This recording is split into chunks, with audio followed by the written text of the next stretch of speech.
साथियों, प्रधानमंत्री किसको मंत्री बनाएंगे, किसको हटाएंगे, ये उनके अधिकार क्षेत्र में आता है। हमें इसमें बीच में दखल देने का एक्चुअली कोई अधिकार नहीं होता है।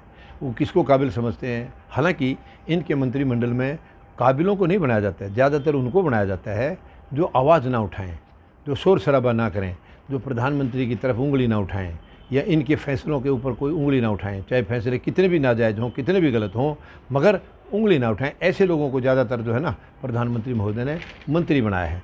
लेकिन एक थोड़ा सा आश्चर्य करने वाली बात है, जो स्वास्थ्य मंत्री थे देश के, हर्षवर्धन सिंह, उनका इस्तीफ़ा हो गया है। कल प्रधानमंत्री महोदय ने उनको निकाल दिया है, मंत्री से उनको बर्खास्त कर दिया है। तो मतलब यह है, जो कोरोना की संकट आई थी, महामारी का जो संकट आया है, क्या सारा का सारा ठीकरा हर्षवर्धन पर फोड़ दिया गया? क्या प्रधानमंत्री की कोई जिम्मेदारी नहीं थी? मैं तो ये कहता हूँ हर्षवर्धन की कोई गलती मुझे नज़र नहीं आ रही है। ये तो सारी की सारी खुद प्रधानमंत्री महोदय की देन है। महामारी पैदा की हुई प्रधानमंत्री महोदय की है। आप कब देंगे इस्तीफ़ा? आपने उनको तो निकाल दिया क्योंकि वो आपके नीचे थे। आपके ऊपर आप किसी को मानते ही नहीं, भगवान को भी नहीं मानते आप तो। आप इतने तानाशाह हैं, आपकी मानसिकता इतनी खतरनाक है, आप अपने से ऊपर किसी को मानते ही नहीं हैं। लेकिन प्रधानमंत्री महोदय, बड़े बड़े तानाशाहों का असर हमने देखा है हमने। तो मैं आपको भी चेतावनी देना चाहूँगा, निकल जाइए तानाशाही से बाहर। कुछ नहीं रखा इस तानाशाही में। जिम्मेवारी लेना सीखिए। अगर आप सामाजिक पद पर बैठे हैं, सोशल सर्विस के लिए अगर आप आए हैं, देश की सेवा के लिए आए हैं, तो आपको अच्छे और बुरे दोनों का अंजाम भुगतना होगा, अच्छे का भी, बुरे का भी।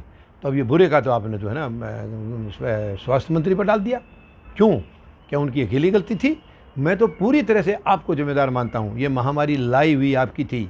पहली बात लाई हुई आपकी है, फिर वो फैलाई आपने है, और उसके बाद आपने जो लॉकडाउन किया था, इतने गैर जिम्मेदार ढंग से लॉकडाउन किया। कोई अनाड़ी से अनाड़ी आदमी भी ऐसे नहीं करेगा। आप तो प्रधानमंत्री की कुर्सी बैठे, मुझे नहीं मालूम आप कितने काबिल हैं या नहीं हैं, लेकिन आप कुर्सी तो प्रधानमंत्री की अख्तियार किए हुए थे। बताते तो चौकीदार थे, लेकिन चौकीदार को प्रधानमंत्री की कुर्सी पर नहीं बैठना चाहिए था, मगर आप बैठे थे। तो फिर आपकी कोई जिम्मेवारी नहीं थी क्या? यानी महामारी को आप लाए और लॉकडाउन लगाने से पहले आपने कुछ भी नहीं सोचा कि इसका असर क्या होगा, दुनिया के मतलब देशवासियों के ऊपर इसकी क्या मार पड़ेगी। कुछ नहीं, आपने मरवा दिया कितनी जनता को। लोग अपने अपने घरों के लिए निकल गए, क्योंकि लोगों को ये महसूस हुआ है कि कोरोना हो सकता है हमें माफ़ कर दे, लेकिन भूख हमें माफ़ नहीं करेगी। इसलिए तुरंत अपने घरों के लिए निकल गए, क्योंकि आपने सब कुछ बंद कर दिया। ऐसे भी लोग हैं प्रधानमंत्री महोदय, जो सुबह कमाने जाएंगे, दिहाड़ी मजदूरी करके शाम तक 500-400 रुपये लाएंगे, तो चूल्हा जलेगा उनके घर में? नहीं जलेगा। आपकी तरह अमीर नहीं है सभी, आपकी तरह सभी मशरूम नहीं खाते प्रधानमंत्री महोदय, सूखी रोटी भी नहीं मिलती उनको। आपको तो देश के टैक्स पेयर के पैसे से मिल जाती है, आप जो मर्जी खाइए, आपको कौन पूछेगा। लेकिन उनका ध्यान भी आपको रखना चाहिए था, तो मेहरबानी करके मैं आपसे अपील करूंगा, अगर आपने स्वास्थ्य मंत्री का इस्तीफ़ा लिया है तो आपको खुद को भी त्यागपत्र तुरंत दे देना चाहिए, क्योंकि इससे जाहिर हो रहा है कि आपने मान लिया है कि कोरोना की जो हैंडलिंग हुई है, महामारी की जो हैंडलिंग देश में हुई है, वो गलत थी। तभी तो आपने उनका इस्तीफ़ा लिया। अगर वो गलत थी, ये मान चुके हैं, तो गलत करने वाले आप हैं।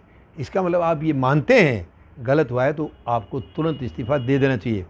अगर आप समझदार हैं, थोड़ी बहुत इज्जत अगर बची है, तो मैं समझता हूँ आपको शाम तक इस्तीफ़े का ऐलान कर देना चाहिए। देखता हूँ आप इतनी हिम्मत दिखाते हैं, शराफत और इंसानियत दिखाते हैं या नहीं। धन्यवाद। जय जवान, जय किसान, जय हिंद।